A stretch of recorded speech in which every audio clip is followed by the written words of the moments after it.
Hello' everyone, আপোনালোকক মোৰ অন্য এটা মিনি ব্লগলৈ স্বাগতম জনাইছোঁ।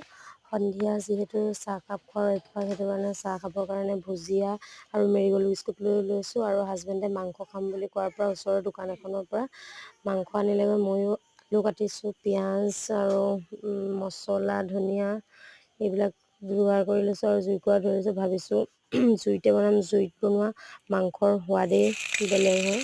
সেইটো কাৰণে প্ৰথমে আলুকেইপিচ ফ্ৰাই কৰি লৈছোঁ, আলুকেইপিচ ৰঙা হোৱালৈকে ফ্ৰাই কৰি লৈছোঁ। আপোনালোকক মই অন্য এটা মিনি ব্লগত লগ পাম, আৰু আপোনালোকে যদি মোৰ চেনেলটো প্ৰথম তেন্তে ছাবস্ক্ৰাইব কৰিব বুলি আশা ৰাখিলোঁ। বাই।